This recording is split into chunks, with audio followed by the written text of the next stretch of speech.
All right. Hi, everybody. Welcome back to the Midnight Milk Podcast. As you can see, we're in a little bit of a different scenario than usual and what you're used to seeing. We've got our monkey man, Zenith. He's my co-host slash host. I'm Stormageddon, or Storm. And as you can see, we are in the lovely VRChat world. That is probably Banana. what it's all going to be today. Banana and milk. Totally not coffee. But, But yeah, as you can see, today's got a little bit of a different type of stream, and so will the recording for YouTube as well. But with all that out of the way, I feel we should go ahead and get started. And with today's sort of special occasion, we're going to be talking about VR, and more specifically the hardware, the development side, the games, and all that fun jazz. So, without further ado, let's go ahead and get Jazz. started. Yeah, Why don't we you actually kick have us a jazz track in the background. I don't know why, but like I felt like we're talking about VR. We're in VR chat. Jazz. Yeah. Now, I'm actually a lot into VR myself. This, by the way, I would just like to point out for the YouTuber, this looks hilarious. I love this. He's just wiggling, just Oh yeah, it's specifically a wiggly monkey. But I guess on the hardware side of things, like I'm really into VR. I used to watch a lot of Thrill Seeker when I was younger. By that I mean like maybe a year ago. But I'm not really up to the latest stuff, and I'm assuming Storm has heard a little bit more about that with the new full body stuff with that. But straight up, like VR, like just straight up the headset controllers, and that's it. I know a little bit about what's good on the market, what people are buying. I'm sure anyone who's watching has probably heard of a Quest 2 before. It's Yeah. been popular for a lot of kids, and like every single Christmas, it's practically been selling out, right? Not as much as this Christmas, but last Christmas there's a whole COVID thing, and you know it was hard to not only produce it because not everyone was able to be there to actually work on it, but actually, well, I guess that would be more with shipment. But the amount of people who bought the Quest 2 was insane. It was off the charts. And I guess especially considering that everyone was stuck at home for a while, everyone wanted a VR headset. I feel that if COVID didn't happen, I don't think VR would have blown up nearly as fast as it did. Yeah. Like, it definitely would have blown up eventually, but it would not have been where it is today if it weren't for COVID. So many people bought, like, Quest 2s, Rift S's, Indexes, Vives, you know what I mean? The whole market was just basically bought out through COVID. Yeah. I mean, you can see why. It's all that they had, really, because they, again, shipment and all that wasn't really possible with the pandemic. It still feels new, but it also feels like it's been here forever, because being in the same place forever kind of feels like solitude. But the Quest 2 is definitely one of the most well-known VRs. I'm sure people have heard of Indexes here and there, and Vives was one of the first VRs out there. But Quest 2s are definitely has been more popularized just because of its portability. It's easy to set up. It's fairly inexpensive as well, considering and compared to all of the other VRs on the market. But it's consumer friendly, and that's why it just blew up on the market. So, but I'm definitely more into not necessarily what's popular, but like what's good for consumers and what's Best bang for your buck. yeah, the ups and downs in VR, right? I've heard a little bit on Thrill Seeker, and I've now owned a Quest 2 and an Index myself, which are the most popular. And honestly, now since all of the other VRs are like out of commission, basically, like Vive and Rift S, all the other ones people used to buy. I don't know about Quest 1, but people aren't buying those anymore because there's no point. It's just objectively worse, and it's more expensive than the Quest 2 anyways. So even if it was selling, no one would buy it. But definitely the two competitors right now, well, kind of the two competitors right now for the VR market is definitely the Index and the Quest. And generally speaking, the Quest is just bought more due to its price, right? But forget price for a second.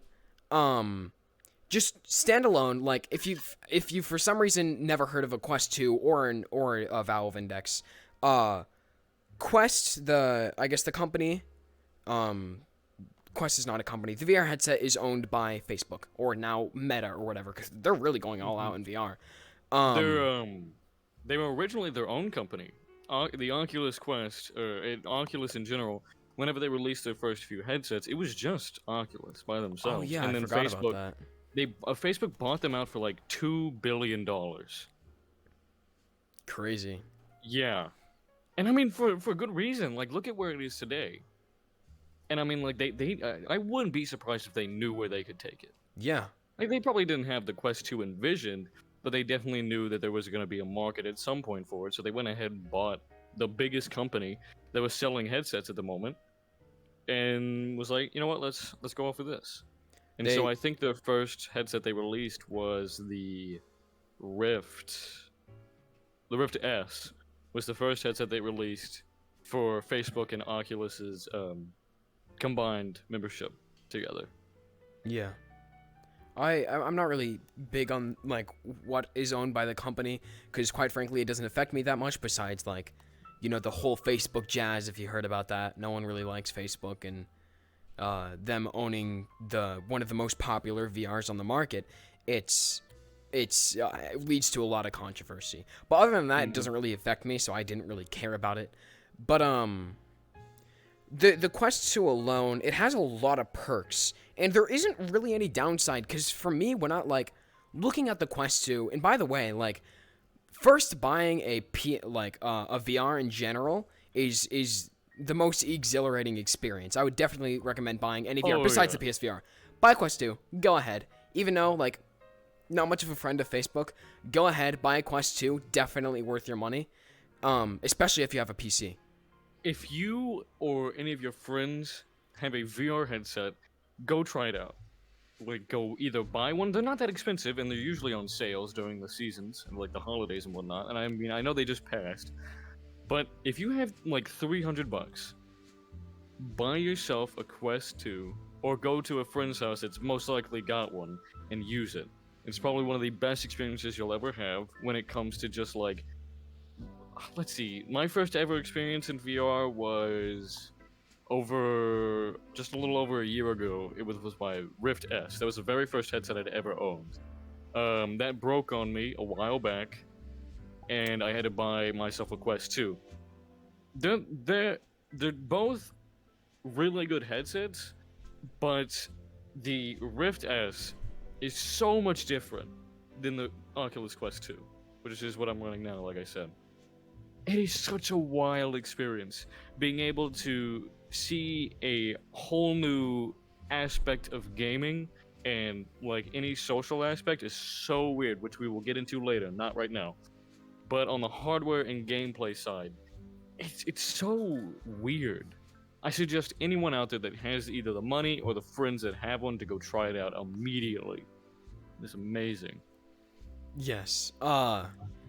But with the Quest 2 alone, I guess we'll talk about one of the major downfalls, but also the reason why so many people have bought it. But it's not really. You can make it into a PC VR headset, but the main premise is it's a standalone headset.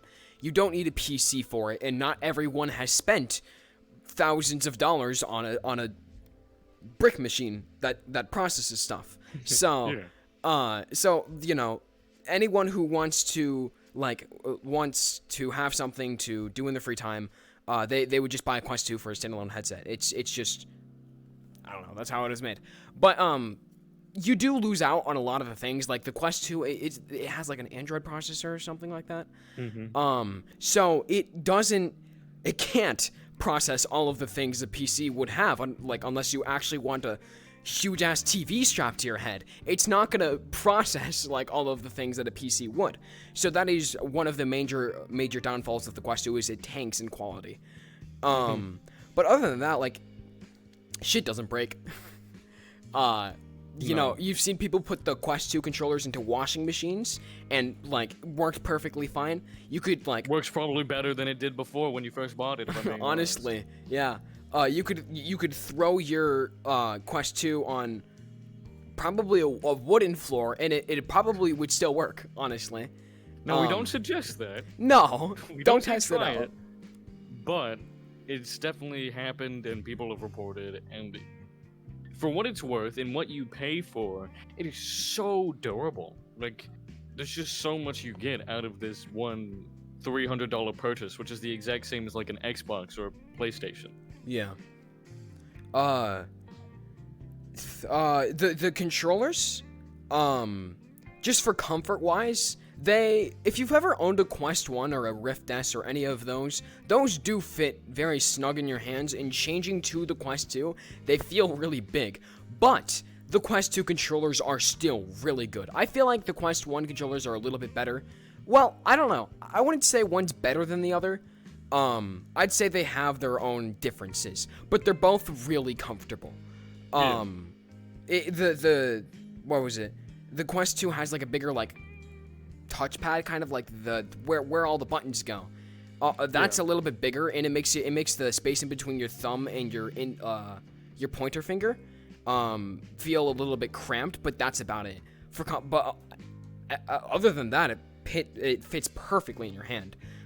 It's great. It has this grip button as well, so you can grip objects, and it's just like, I'm so used to the Quest 2 controllers that like it really brings up the standards for VR, and that's why it is a really good headset.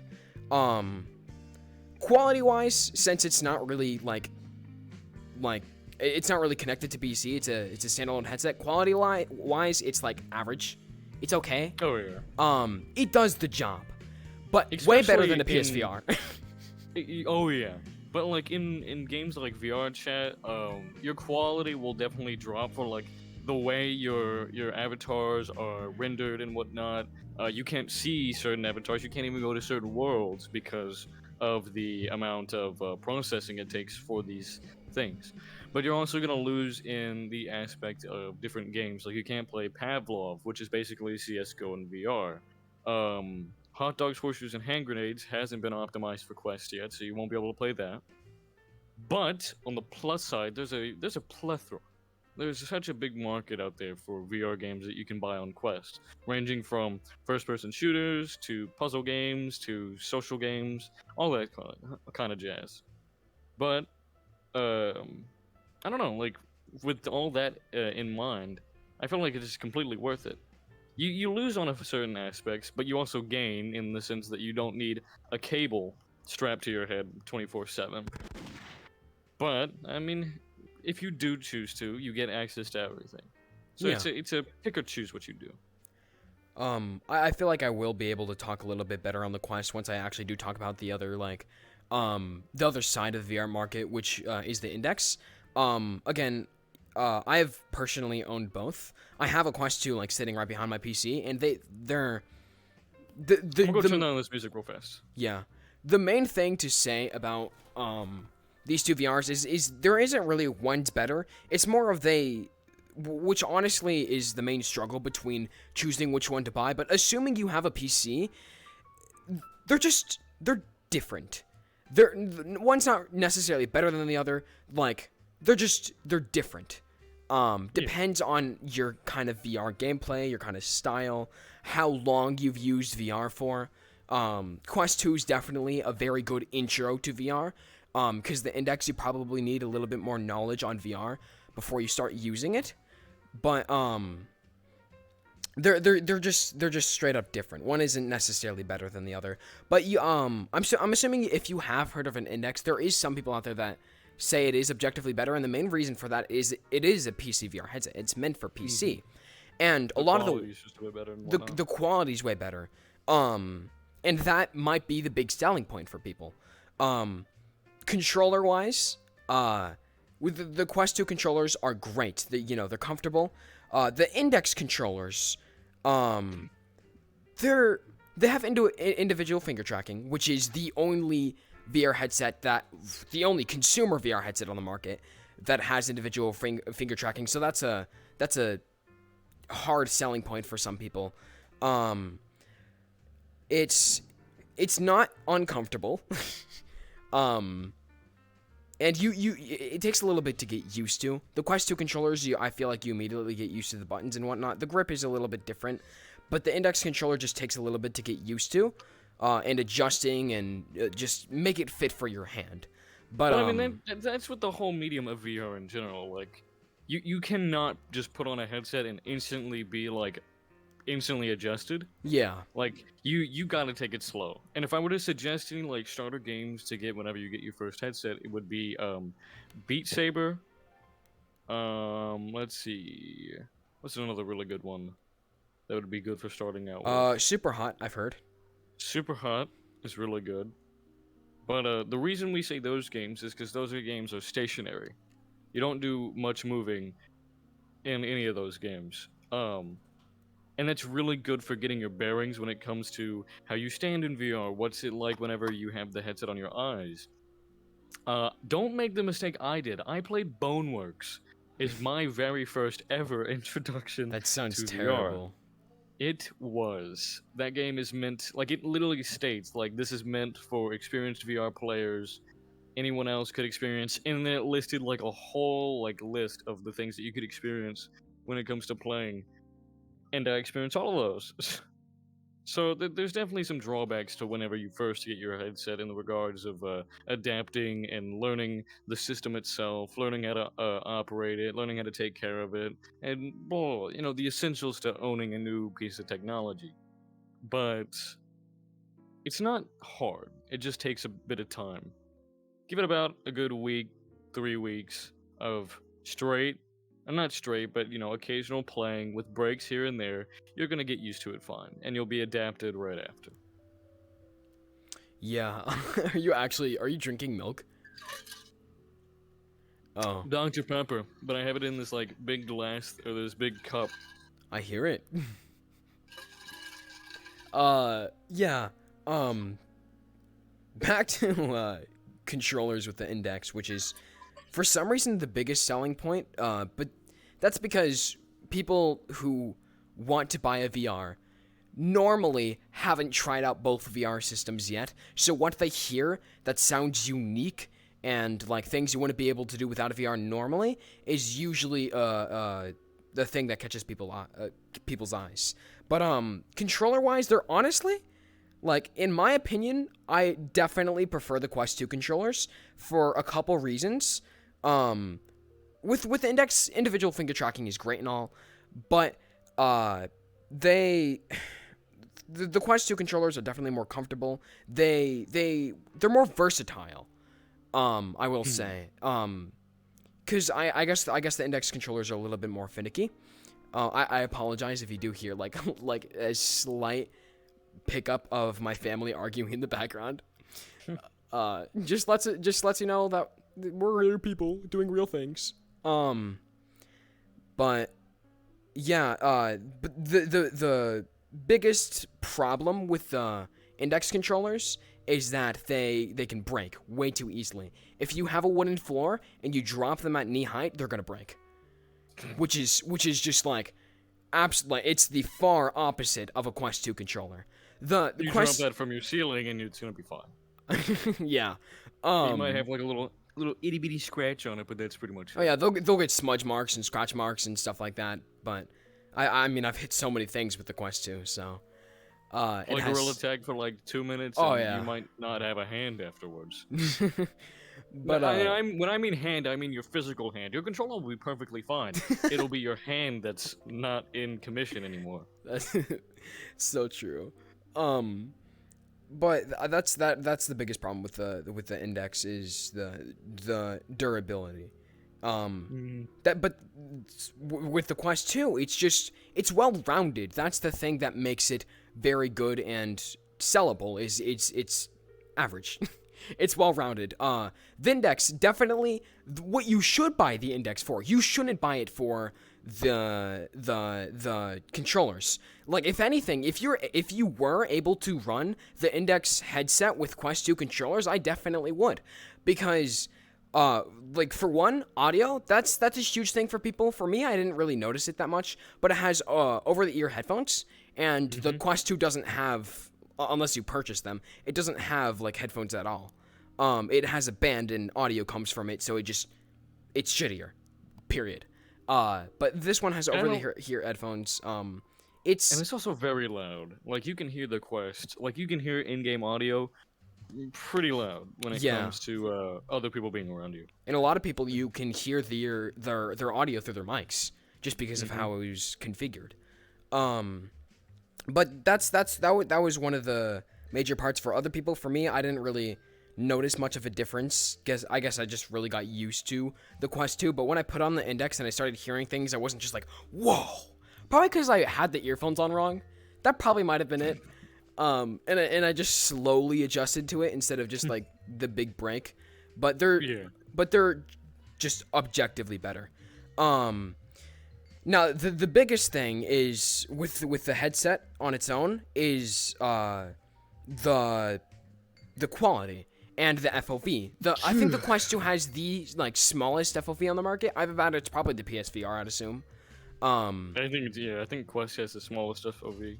yeah, it is a big jump. With me, I have glasses, so I have my like headset like the farthest it can be from my eyes. So like there is definitely a difference I've noticed, but it's not like it's the border isn't there. I can still see a border, which by the way shouldn't be the reason why you don't get on VR if you don't feel like it's real enough. The border really isn't an issue because you're so immersed into the experience that you just kind of forget about it, honestly.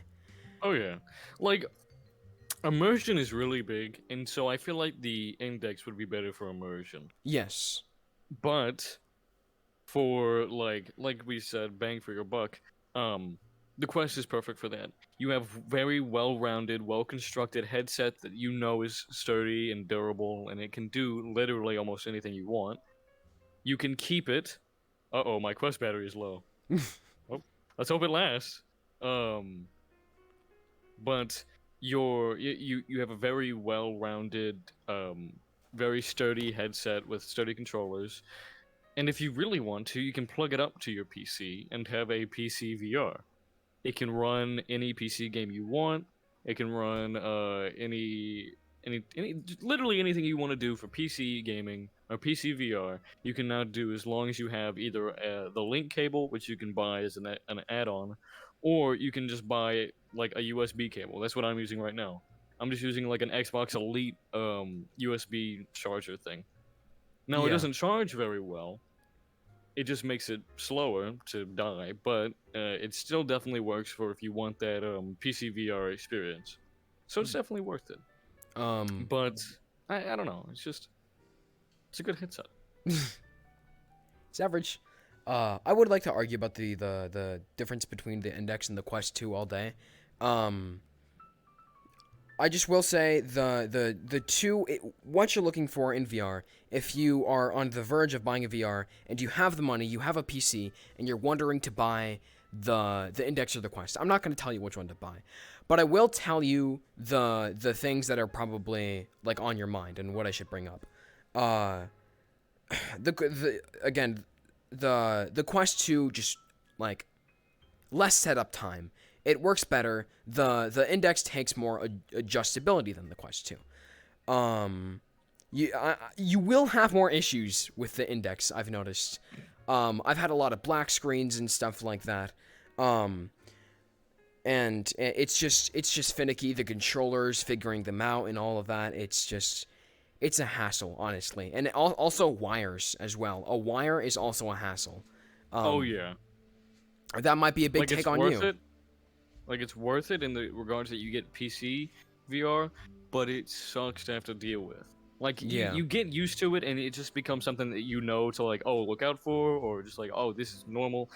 But until that point, it's just kind of annoying. And even when you do get used to it, it is still very annoying. Yeah. But one of the other good things about the Quest is it is inside out tracked. And so what that means is you do not need base stations. And what those are little sensors that you put in each corner of your room, and it tracks your position of your headset. And what that means for the downsides is that if you go outside of that range where the sensors aren't perfectly aligned, you'll just lose your tracking. So your hands will just start freaking out and going all over the place because they're not being tracked by the sensors. Yeah. Same with your headset. If you go out, it's just gonna make your body just float across the sky. Quite But with honestly. your what? Go on. But with the Quest, you could literally like walk from your room downstairs. Do not suggest. You could walk from one part of your house to the other part of your house, and you would still be tracked. So there's definitely some ups to not being wired. Yeah. But of course, with all ups, there's some downs. So it's just pick and choose what you're willing to go with. Yeah. So that's the thing with the Quest is it's just average. With the Index, it's the complete opposite. It has really good ups, individual finger tracking. The headset's great, quality audio, great. Terrible downs. It's like the setup on the base stations are just tedious. Not as tedious as it was when VR first came out, like with the original like Rift CV1 or whatever. That was just terrible. Cable management was terrible. But the durability is terrible. I've noticed that switching from a Quest 2 to an Index, the glare is terrible as well. It's a glass cannon, is what yeah, it is.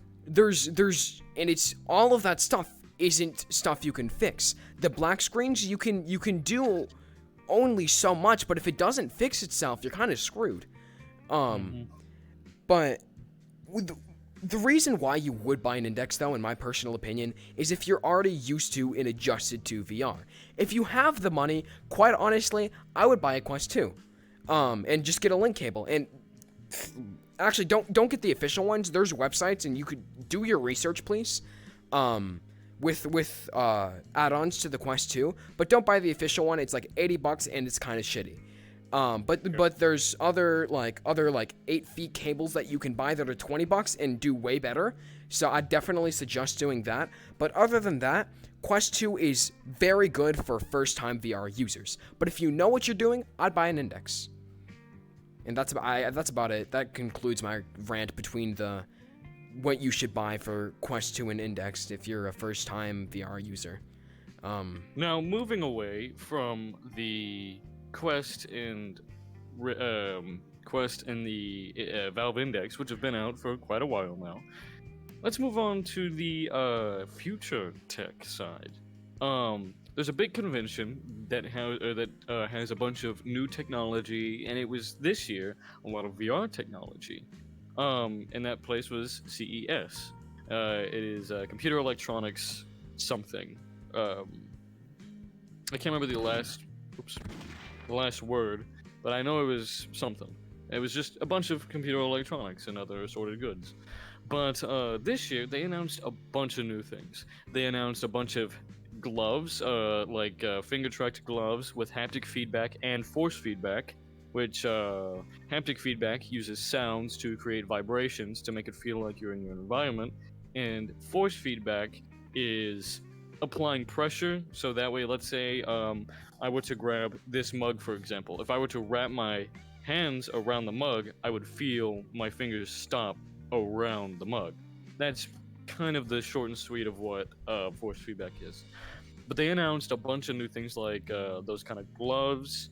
They announced haptic feedback suits that use shocks, or that use electrodes and whatnot to like shock you into feeling whatever it is, which I gotta say is very neat, and I kind of want. It's not even that expensive. And then one of my favorite options was full body tracking, which is what Zenith here is using right now. It allows you to move your legs, your torso, and it just allows for a little more immersion and just your overall appearance in VR to be a little more lifelike.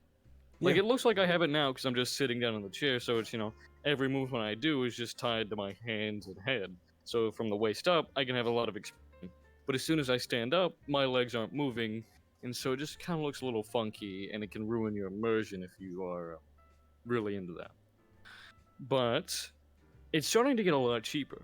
Like, not only the headset's getting cheaper, like the same price as a console, but the things like gloves for tracking your fingers and for the haptic feedback and the force feedback, that's getting really cheap. Like $300 ranges as well.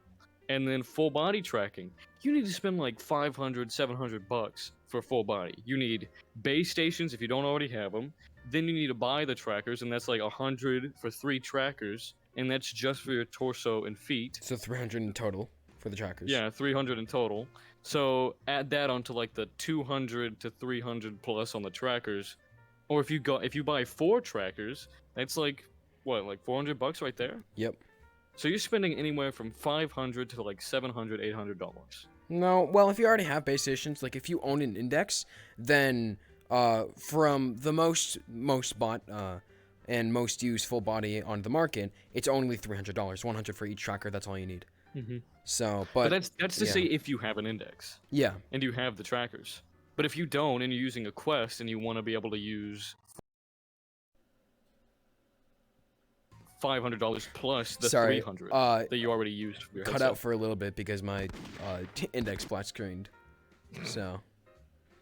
But yeah, like if you don't have the any headset that uses tracking in the regards of base stations, you're already going to be spending $500, $800 on all of the other apparel plus the $300 or more that you spend on your headset. So it's definitely very expensive to get into the add-ons to VR. But with CES this year, they just announced or showcased a new VR full body company that's releasing a full body system that's like $270, and you don't even need the base stations. It's just the torso, 2 for like your thighs and knees, and then 2 more for your calves, I think, or there's somewhere around there. So 5 trackers in total for 270 odd bucks pre-order, by the way. I think it comes out in February, or when they'll start shipping if you pre-order now. But I mean, that's 5 trackers already that you don't need to buy the like $200, $400 base stations. Yeah. And boom, you can now move your legs, your torso, and everything for literally a quarter of that price of what you would crazy. need for all that stuff. Definitely going up And in then- the world. With the haptic feedback suits, or the force feedback, haptic feedback suits. Wooger is probably one of the biggest in development right now for cheap, but also very good. Cheap for VR standards. Like we actually have a Wooger vest ourselves. It's a haptic feedback vest that uses sounds that will vibrate your body, and it's like $300. It's really immersive, and I totally suggest anyone that has the money to go out and buy one or just even try it out. It's such a weird experience, but very good. Definitely suggest it. 10 out of 10. 10 out of 10. But I don't know, like VR is now getting so, I wouldn't say necessarily cheap, but it's getting cheaper. Yeah. I definitely feel like here in the next couple of years, or year 1 to 2, we're gonna have headsets that are 10 times better than the Valve Index or the Quest 2 for maybe the exact same price, maybe like $100 more or cheaper. You never know. Like, it's just going to get up from here. We've already got headsets that have 8K displays with like 180 FOV. Oh, like the Pimax? Yeah. Pimax is in the lead right now for development of ultra realistic looking VR. Yeah. It's absolutely insane. It's But just it's really expensive.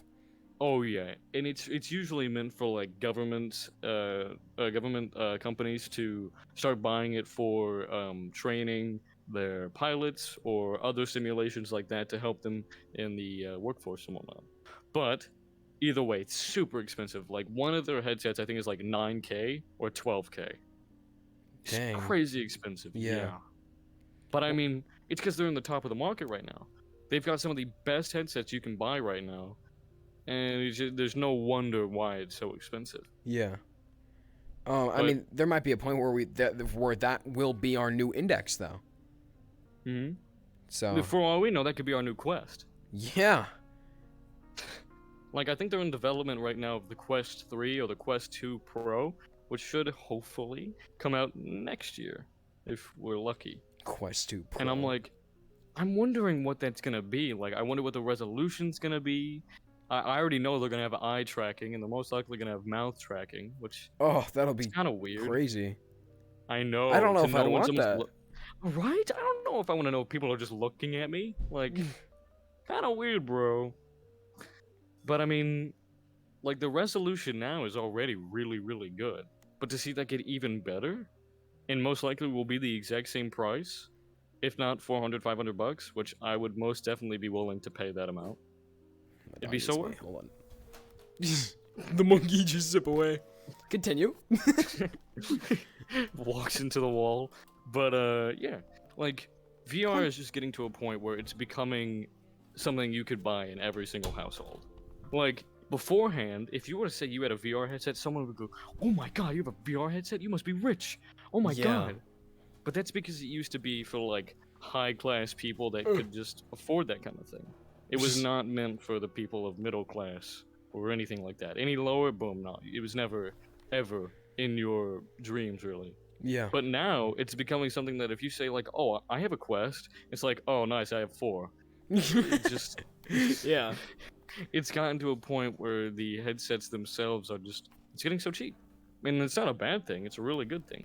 It means that more people can get into it, and that entail means that the market continues to grow, so that way it gets either cheaper or even better and just stays the same price. God, I look like an old man bending over, trying to get my water.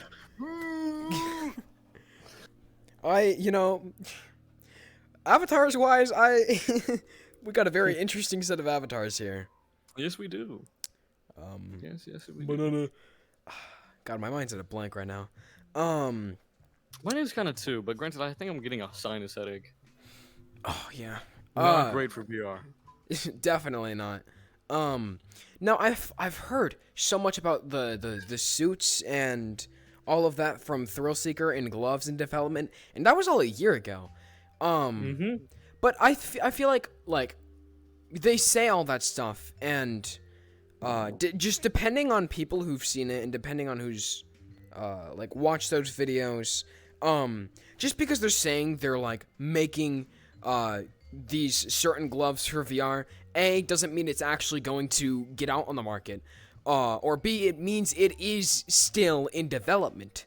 So when they announce it again a year later, or when they announce something similar, that means they've come up with a better idea, or they're gonna might make it on the market soon or something like that. But I am definitely hearing a lot of these similar things, but it's just how VR is growing now. Yeah. But man, just imagine, like, I've seen stuff like heat and like cold, like on the headset and stuff like that, where like if you go into a really cold room in a game, then you can feel that like on your face or something, and it gets to the point where it's unbearable. Like it feels like your face is gonna burn off, right? Yeah.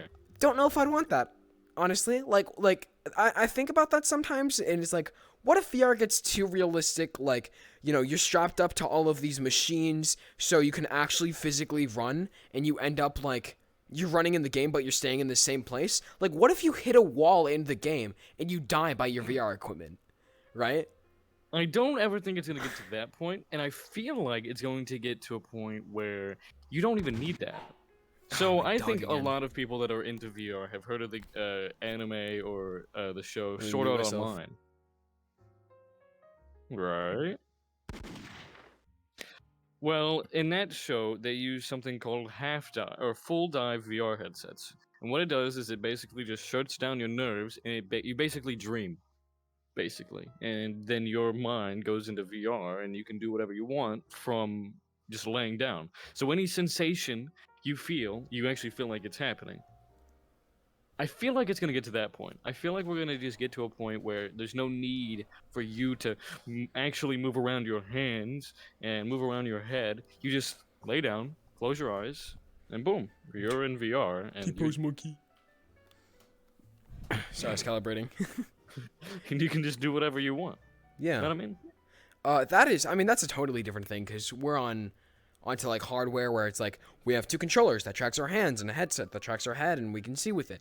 That is like brain, like straight transmitting to brain kind of stuff. That is on a totally different level than where we're at right now. I mean, yeah, but I wouldn't be surprised if they start looking into researching it. But Yeah. for where we are right now, we are in the process of omnidirectional treadmills, Oh, which I've seen that. are. I want one. I want one so bad, but at the Almost same bought time, one. I don't. Really? Yeah, so there was this thing called Cat VR, and it wasn't necessarily Mm-hmm. a treadmill, but it was like a little slope in the inside, and it had really good reviews, and it was like $1,000, or like $950, the most cheapest one, basically consumer friendly is what it meant, right? And it was about to basically what they were doing is they had a fundraiser, and it was gonna like it was Fundraiser. yeah, and it was going to be open for purchase, like at a certain time until it basically sells out, right? And if you get there at a certain time, it'll be $950. If you get there later, it'll be $1,000, right? And it keeps going up. Like depends how fast you get there, right? So, it said what it said on the website. It said it was like once we are live, you click this button and you get like brought to the purchase page and you get to purchase the VR headset. So I was like, okay. I was looking at the dot and it was like this time EST, like it was like I don't know 8 p.m. EST. We're gonna launch and you're gonna be able to purchase it. 8 p.m. EST. I click on it, nothing happens. 2 hours go by. I'm still clicking on it. Nothing happens. Turns out it wasn't actually linked there, even though it said it was going to be. And I had to like scroll to a certain part of the page, and I had to like finagle my way over to the purchase section, and it was already sold out completely.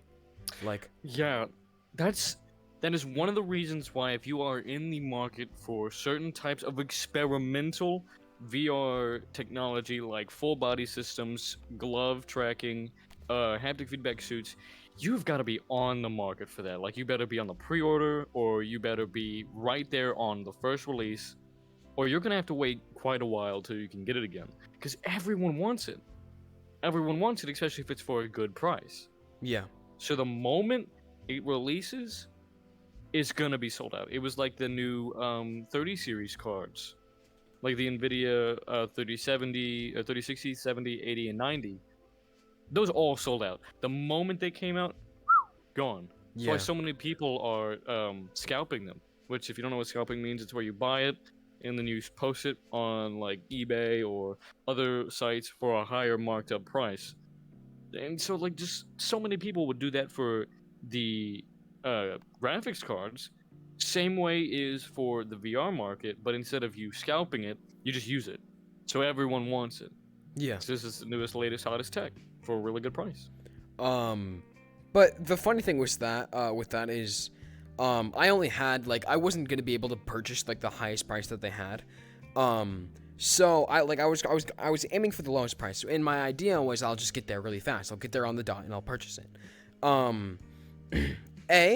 The shipping cost was like $100, which they didn't put in their page because that would have steered people away, right? So even if I got there on the dot, I wouldn't have been able to purchase it because it was $100 too high.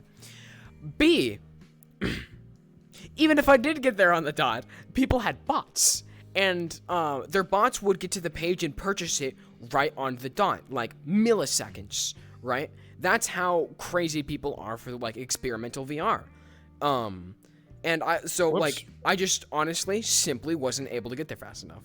But I don't know how good it is. You don't hear much about it because I'm assuming companies bought it. Like more of companies than really consumer, even though it was like consumer VR. I'm assuming just people were there to test it out. And when it's not like very consumer widespread, you're not gonna really see it pop up on the internet that much. But I don't know. I just thought it would be a really interesting experience to have a VR treadmill in my home. But I got really close to purchasing one. It's just out of consumers' reach, basically. That's a lot of what VR is right now is out of consumers' reach, but mainly because of the price. I think I'm gonna pre-order that full body system, that 270. Yeah. Like it's pre-order, but like I watched Thrillseeker's video on it, and he did a separate video on it specifically, and from what I saw, great reviews. Yeah. It's probably like it would probably be the best entry level, but also at the same time the best full body tracking because there's no trackers involved. I'm There's gonna no wait basis. till it comes out because like I do have my full body on, and if it's better, if it takes less time to set up and it tracks through stuff, and I don't need like, and like it's just less hassle basically from. The only reason I don't want to wait is because I feel like it's gonna do what Tundra did. Everyone's gonna buy it, and then you're not gonna be able to buy it. like you're just not gonna be able to. completely gone. Yeah, I'm afraid that's exactly what's gonna happen. Well, if it dies, And I'm now not that- really complaining because you know. well, that's because you already got full. Yeah. I don't. I really want this. Yeah, I totally don't blame you, and it's fairly inexpensive. But like, what I do usually is when a new VR product comes out, I wait and I drop my banana. That's tough. Understandable. Understandable. I wait like a year for people and reviews and updates on the VR because like the Valve Index, their controllers went through basically a second phase, because they were way too shit basically when they first came out. They would constantly break. The finger tracking would have issues. Controller drift is no more with the second build. So like stuff like that is just, and prices go down too. As well, because I'm pretty sure I don't remember, but I remember like something got $100 cheaper. It was probably like the Rift S or something like that. Because Yeah, the Rift S got cheaper. yeah, did it go from 500 to 400? I think it went down from 400 to 300. I don't remember, but it was something like that where I purchased it later on. No, that was the Quest 2 that did. No, was it? No, because we got my Rift S for like 300 or 400. I think it was 300 because it was the exact same price as the Quest 2. We should have just gotten me a Quest 2, but I Yeah. wanted the wired PC VR. I don't and so blame I was you. like, oh, Quest 2. I had the option between Rift S and Quest Rift 1. S. So, and you know, it was that same like argument between, because the Valve Index wasn't really, the argument was back then, do you want an Index, Quest, or Rift S, basically. And you know, I didn't have the money for an Index, so my question was, do I want a Quest or a Rift S? So, Yeah. but that's where I was at that point. But what was I talking about? Oh yeah, waiting. Consumer market.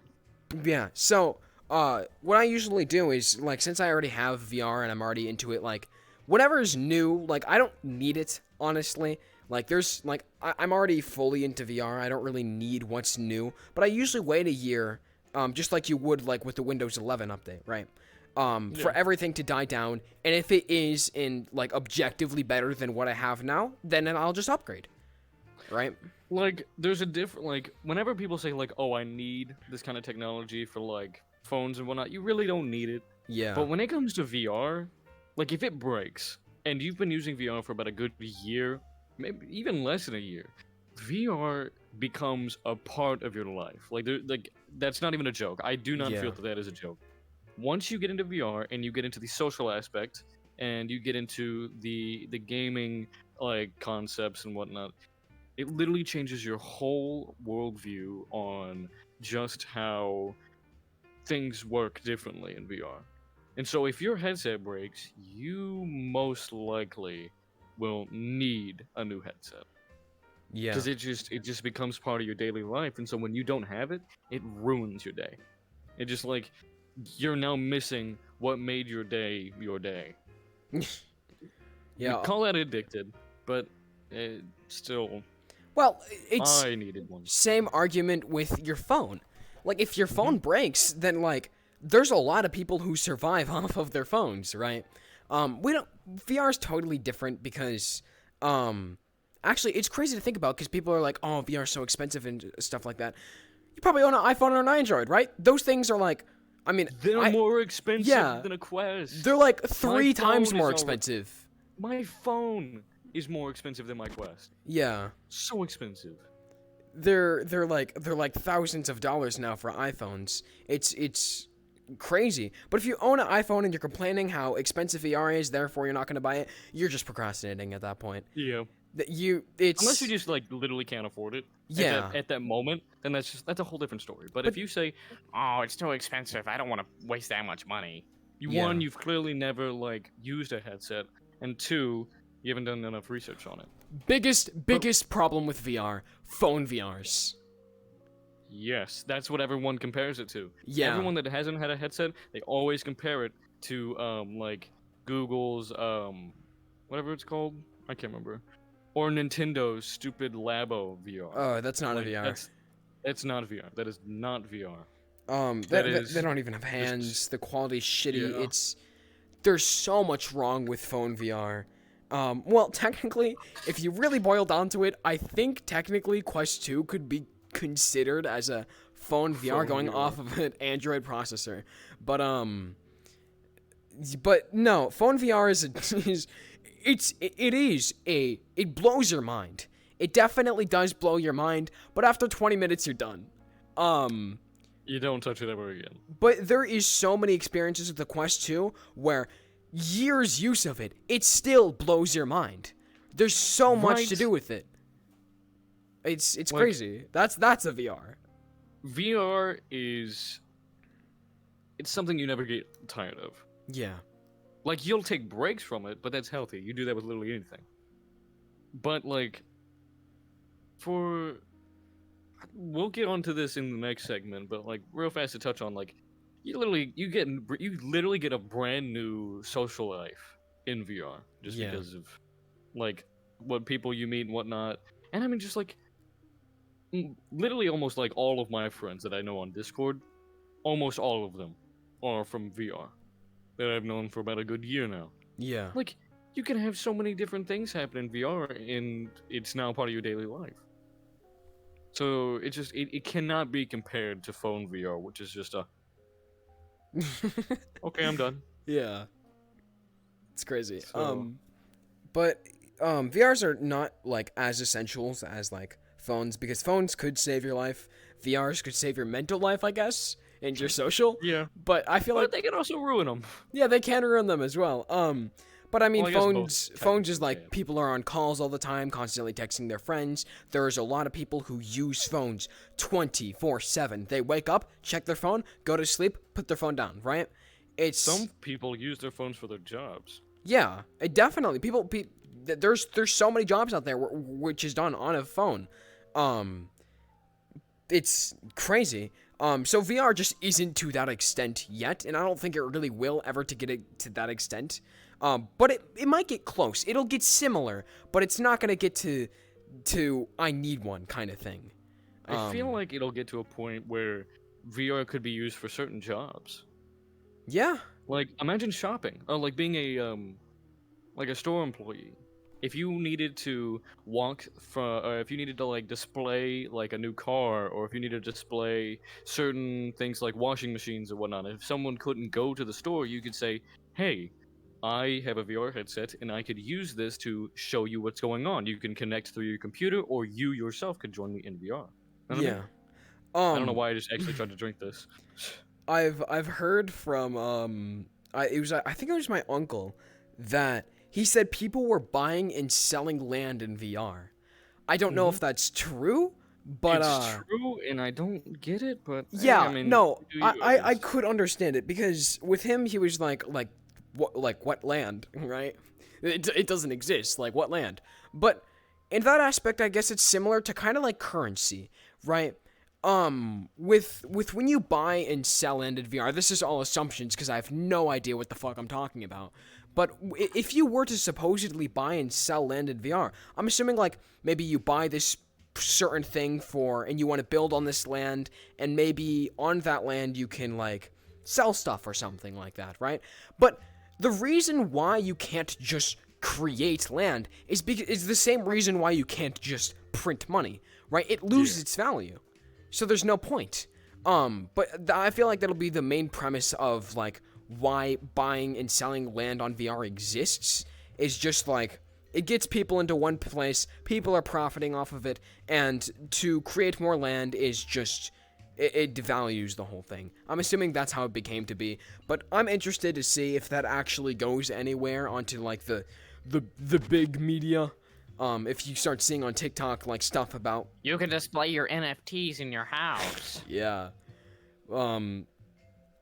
I'd assume like it's less of like a currency thing, but like you could probably buy land to like create your own stuff on it.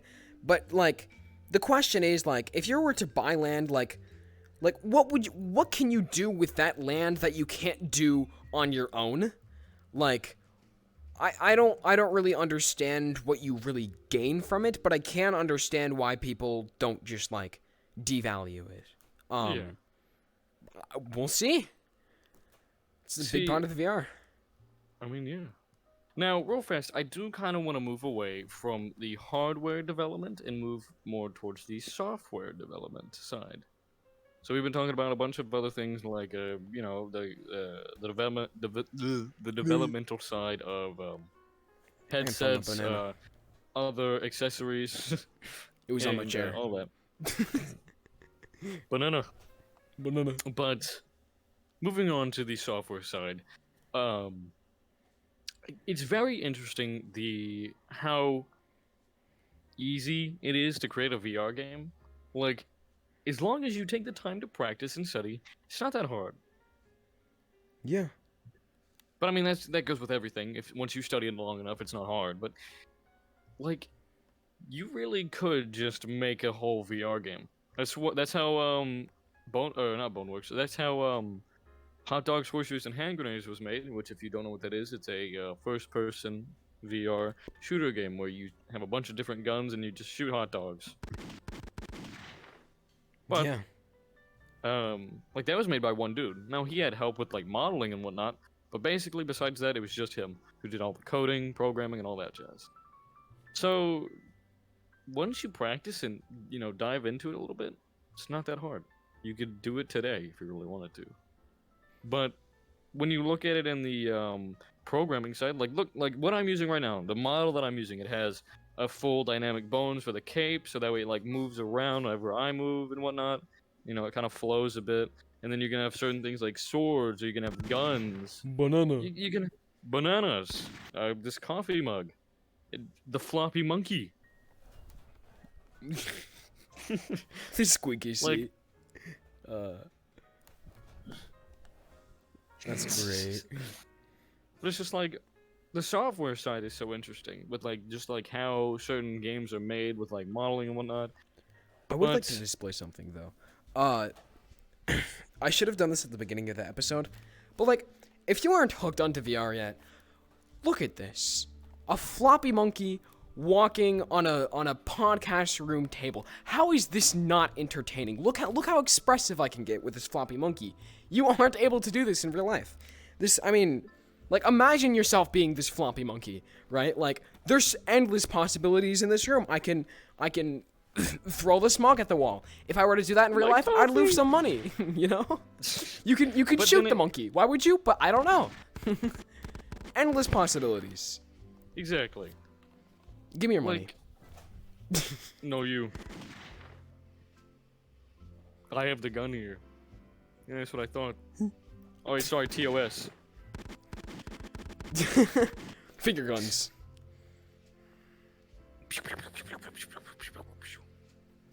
But yeah, like this is one world out of thousands on VRChat, and you could literally just make it and upload it.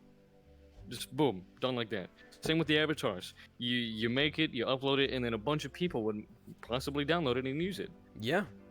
Some people spend days and months working on these worlds. Some people do it in like a weekend. I don't know how they do it, but they do it. And it's just, get out there, have fun with it. So much to experiment with. At the same time, if you also want to, you could go to college and learn how to computer program.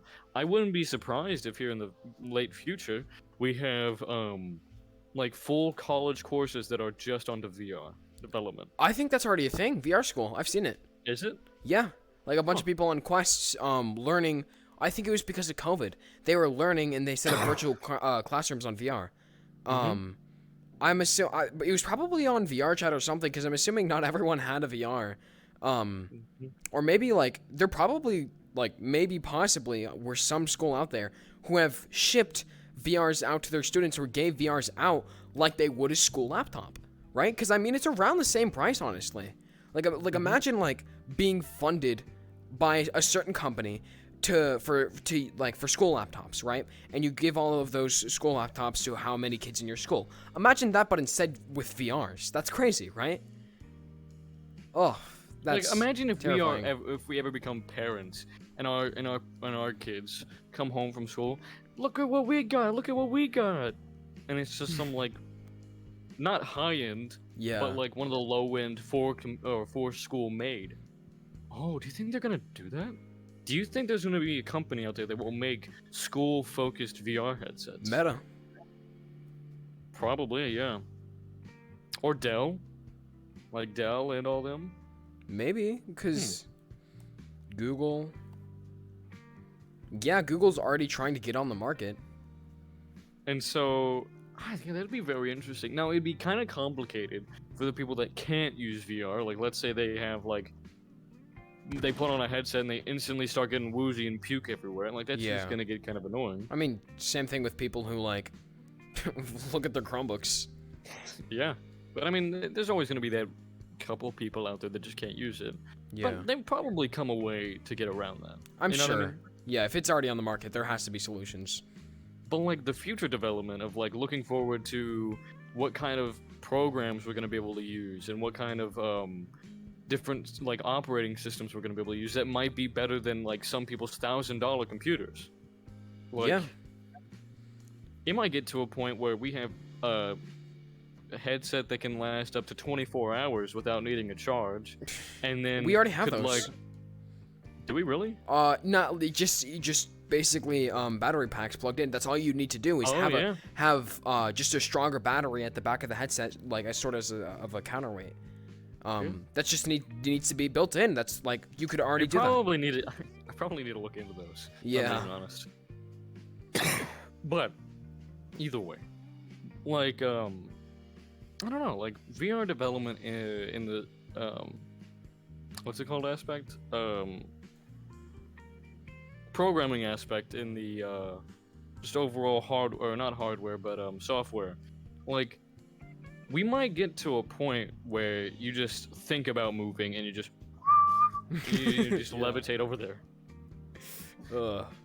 Like, that's gonna be very distant future, but I definitely feel like it would be Hold something on. that happens in our lifetime. That's a lot with VR. Is hold on, wait, we already have something for that.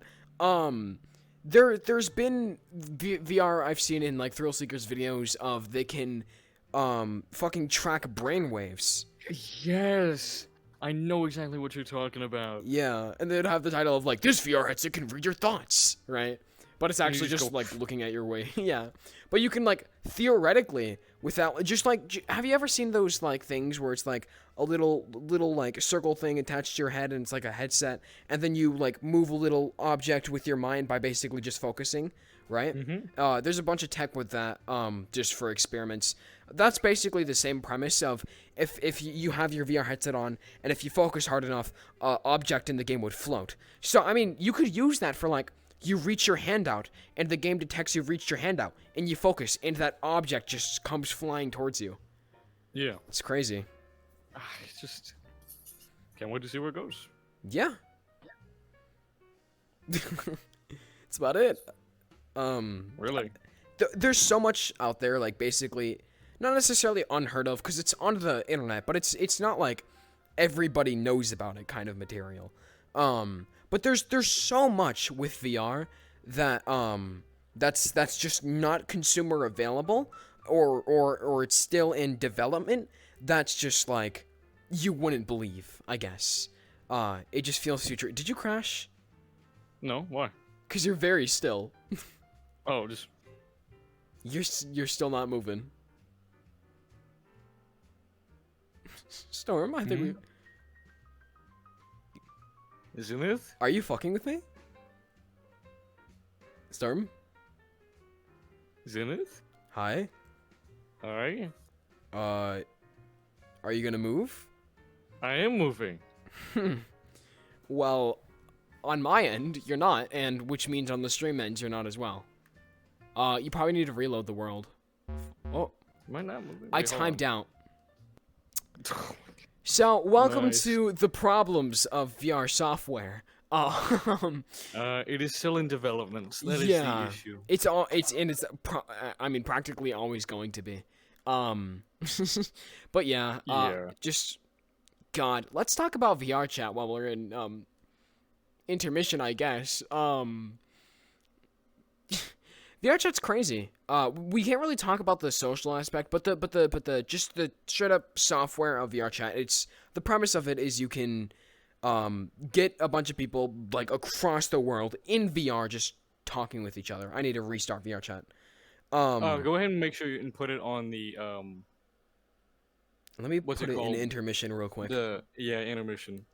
But VRChat's basically a place where you can gather people from all across the world on VR headsets, like on this immersive experience, and just talk with each other, play games, stuff like that.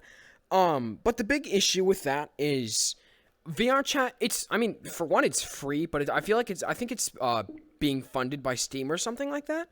And that's I don't know. It's its own profit. yeah, but they're getting funded by some sort of thing, some sort of company. They're making money somehow.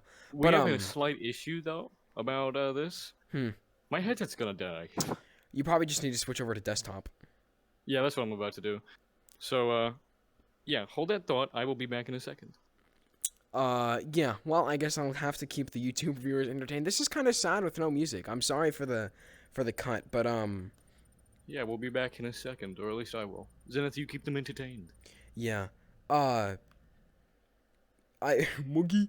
I'm just gonna continue talking about VRChat and stuff like that. But the main issue with all of that is I'm pretty sure, and I'm not entirely sure, but VRChat is like basically ran by its own it doesn't have a huge server going. It's I don't think it's necessarily ran in someone's house, but I think VRChat is owned by VRChat is like they have their own servers in some place, but it's not in some big company like Google, right? I'm assuming they have their own servers in their own building and in some huge place. But VRChat runs their servers practically in someone's like back room, right? It's not the most structurally sound thing, and the servers, when too many people get on, like for events per se, tend to crash. But with me and a lot of people, there's some VRChat worlds out there that they just crash, and you go into what's it called? You time out, and basically just kicked out. But that's what happened to me. Is I just basically just got kicked out. But if Storm, you'd be so kind to invite me while you're on Do Not Disturb. Oh yeah, hold on. I gotta get back on to. Are you getting on desktop? Yeah. Okay. Yeah, we're gonna have to continue the rest of this podcast on desktop. That really sucks. Sorry about that, but hey, it happens. we are the best podcast. Yeah, only the top and best quality on the Midnight Milk podcast. Of course. I actually need to. Did you leave that world? Yeah, I had to get out. So I'm I gonna could go watch ahead and the- continue the music on my computer. Yeah, go ahead and do that. Just so we get everything running during the podcast. But I guess sorry for the unfortunate situation that took place. That's just one of the downsides with VR software that we have. Is it's still in development, tends to crash. You've now seen it firsthand. I definitely prefer the music on my computer because it's like not tied to one specific area in the room like that TV was. Mhm. But it's definitely nice to have it just right there. But I mean, like that right there is just like proof of concept enough. Like, there's issues Yeah. with the software. Like, it will occasionally crash, or it'll occasionally just like freak out, and you'll have to like rejoin the world. But I mean, for where it's at right now, you have every other thing you can do. Like, that's just one minor inconvenience that'll happen. Yeah, and you can fix it in like 5 minutes.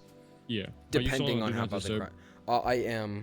Do you want me to turn it off real quick? Yeah, so I can invite you. Here. Well, I guess we'll just smooth jazz our way back into it. I'm not gonna put it back up into the TV until the next intermission. Yep. So. Which, speaking of, we're coming up to about an hour and 30. Yeah. Shortly. I mean, we can end it real soon. Yeah. Not yet though. I still have some inquiries that I would like to talk about. Anything that you want to talk about? Yeah. The more instead of like what we have right now, and more on development. Like where we see the future of VR going in regards of what we think we want to see, what I'm excited to see. What about you? Like, what am I excited to see in the future, like, via software-wise? Mhm. I'm not sure. You've talked a lot about the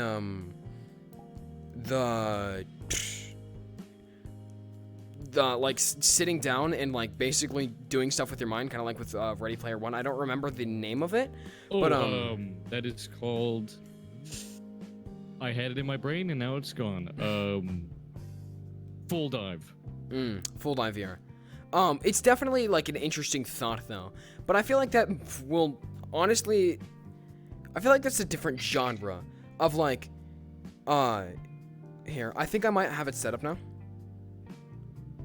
Ooh. We're not There we right go. now for where we are. We are not in production of Full Dive. We are in the research. Yes. But what we are in the research right now of is called Half Dive. It's where you are still conscious, but it uses your brain activity to what's it called?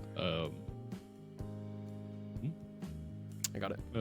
Sit down or lay down in your bed, and basically, like, if you move your hands very slightly and your feet very slightly, you'll run in VR or you'll move in VR and all that jazz. Yeah. Just, it's the halfway point of becoming just your mind using VR. But you still get to lay down, so hey. Props. Yeah.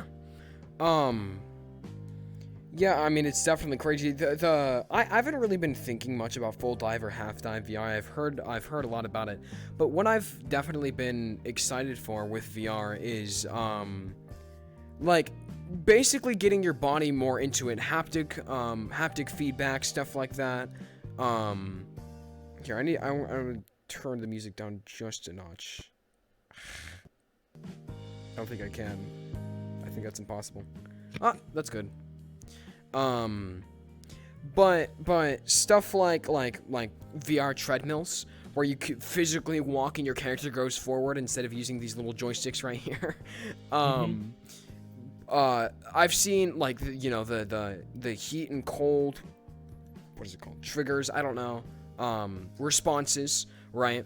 But I've seen another thing which you don't get, is a lot that comes with immersion is your senses, right? Right now we have audio and we have visuals, and that's about it. Next, we're really focusing on touch, right? But which is where those haptic feedback gloves are going to come. Yeah, what we don't have is taste and smell, which kind of get bundled together. I've seen stuff in production for smell, which was like this sort of vapor substance. Problem with that is it got canceled by like law reasons because it was like the same stuff used in vapes and jewels. So like it just wasn't legally allowed for consumer market for VR. Although at CES this year they announced that they were in development of some new ones. That's legal? Oh, let's hope so. Yeah. I think this time it was going for more of you know, like those humidifiers that have like lavender and whatnot in them. Yeah. More like that, just kind of like water vapor that has scents in them. Yeah, it won't be as strong like the other ones, but it's what we're gonna have to make do with for now, I guess. I don't see how that's gonna become like so mainstream, mainly because it's like, how are you gonna get like impossible smells? I feel like that's stuff that's gonna have to be like, I don't think that. I feel like that's gonna have to be brain activity, like not something really physical. Yeah. I'm just thinking that like that might not get mainstream. Like I don't think like companies like Meta are gonna buy it. They might. I don't think it's gonna be like mainly incorporated to VR headsets, but it might be stuff like where haptic suits stand today, right? They're like $300. You can buy them. They have total immersion, but it's not like mainly buy, and it's like an add-on, right? You can slide it like right onto like the nose section of your like future VRs, and you're now able to smell. Yeah. And like it's basically the same function of having like a different audio strap, right? Yeah. But I'm assuming that's where it's like heading. I'm not entirely sure. I can't really predict the future, but I guess that's what I'm excited for. Is like I'm not really. I'd rather be able to physically move. I'm gonna be quite honest. Yeah, that's why. But Like- one of the issues with that treadmill is that like, you don't have the movement in the regards that you can't lay down or you can't crouch. Yeah. It has to be in game, and which is why I feel like some way to be able to incorporate you being able to kind of like free float with like a pulley system, Yeah, that's what I'm excited for. I want to see that. like almost exactly like Ready Player One. So what I do want to see though is kind of what we have now for VR treadmills is that like I want to see like where you have this whole pulley system set up and you're able to walk around, like physically walk in it, and your character walks into the game. But I also want to I don't want joysticks to be completely removed, because a lot of parts of like VRChat especially is you use your joysticks mainly because you're lazy and you're not going to be walking around for 6 hours at a time, right? Yeah. And not everyone wants to lay down on their floor. So I feel like it's nice if you want to do some small micro adjustments. It's definitely nicer to use a joystick at certain moments. But I do want to see like people have this whole entire system in their room, and it like if they get pushed by some character, their pulley system pulls them away, and it would be kind of crazy. The one thing I don't see happening, and I don't know how it's gonna happen in the future, is different elevations, right? Because you can have a VR treadmill, but like say you're climbing something, how is that gonna feel? How are you gonna adjust to that to make it feel more realistic? That I have no idea. Yeah. I don't feel like that's something you can do. Yeah. Unless it's like full dive systems or half dive systems. Yeah. I have no idea. I have like two theories though. One is I could see like you being strapped to this little like this whole entire system, and like the VR treadmill like physically moves under you. Not like changing shape, but like tilting basically. I can see that like if you're climbing a slope. That's about it. That's all I can really see. But like say if there's like two different like basically chunks of the earth and you take a step, the only really possibility that I can see for that is like how we have the gloves now, is like when you hold an object, like your fingers can only go so far until basically the object breaks, right? And it'll get tougher to bring your hand closer, and that's how it'll feel more realistic when holding that object. But you'll be basically tied to this pulley system, or either just your legs, and when you take a step, your foot stops. And maybe like if you're attached to this whole pulley system in the air, maybe you're able to take steps in the air. Who knows?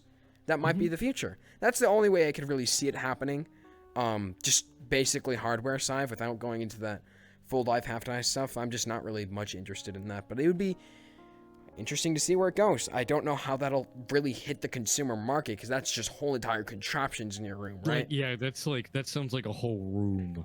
Yeah. Basically. You have your weight room and your VR room.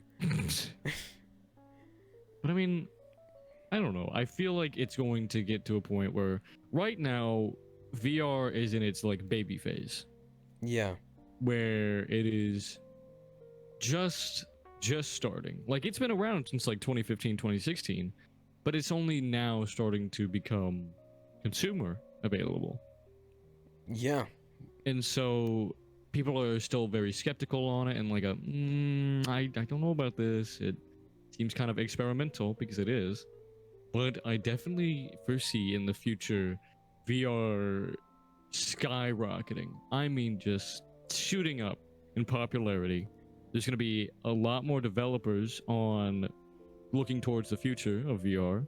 And then not only that, but then you have the hardware side, where people are going to start making better, more realistic haptic feedback options for vests, suits, gloves, and then full body systems. I wouldn't be surprised if they get like a couple of bucks. like $100 max for like 5+ trackers, and it's 10 times better than what the Valve or the Index is. Yeah. Know what I mean? The Valve or the Index. Oh, Valve or Vive. Yeah. Or Valve or Vive or Valve or Quest. Yeah, I guess. Well, You know what I mean, though. Yeah. Shit's crazy. Yeah, I'm super excited for it. I'm yeah. so happy that I was able to be. I'm happy I got the Rift. As much as it just sucked that it broke and I had to wait a little while and it was kind of crappy, I'm still very happy I got to experience that, first VR. Like, it wasn't great. It was amazing, but it wasn't great. Yeah. And it was my gateway. It was my gateway drug into all this VR. Yeah, But definitely. now I have my Quest 2, which is 10 times more than what I could have asked for beforehand. And it's just it literally only gets better from here. It's the only way it's up. Yeah. I just want to say one thing is that I definitely recommend it. Go ahead and buy yourself just try it out. Period. Now. Go VR arcades are a thing. And quite honestly, it might cost like 1/3 of the price of a Quest to get into one, but like just for the experience of VR, you need to go to a VR arcade. You need to try out your friend's VR, and you need to see if it's really worth your time. Yeah. I know what you mean. It's a thrilling experience. It is an experience that I feel like everyone needs to go through, honestly. I don't know. I'm just very thrilled to see where things go. Oh, by the way, before I forget, there's a new link in our bio, and it leads to the Discord server. Yeah. We didn't mention it because we created it after the last upload that we did. We didn't even mention it in the last stream because we didn't think of it just yet. But yeah, we have a whole new Discord server where we will be posting all of the announcements for when we release a new video, when we go live, and it's just a pretty fun place to hang out, talk, and whatnot. And we also have a suggestion box where you can comment new suggestions on what kind of podcast you would like to see from us. So yeah, go down into the link to the description, and you will find the link both here in Twitch and on YouTube. So yeah, go check that out and join. Oh yeah. You got any? Do you want to wrap this up? Yeah, I feel like we've done a pretty good job. Yeah. On no, me. Screw you. I want to go. No me. I want to do this with my banana. Hold on. I'm gonna make this special since we're in VR and we don't really get to do this often. But let me make sure I do this right. So that has been Monkey. This is Storm. Go ahead and you should try out yourself a VR headset with either your friend or go ahead and go to a VR arcade. However you choose. Don't procrastinate. Do it. Other than that, yeah, Monkey, Storm, go check out our Discord if you want to stay involved with the podcast. If you want to stay tuned, go to our Discord. And if you want to see our old videos or check out what's new, go to our YouTube. We post basically we do 2 podcasts in one basically, and we separate those clips and we upload them into YouTube later throughout the week basically. So if you're ever interested in seeing other podcasts, or we might not do all of these podcasts on Twitch, but from so far that's the route we're going. But yeah. Hope you've had a wonderful time on this Midnight Monkey ride, and we'll see you in the next one. See ya.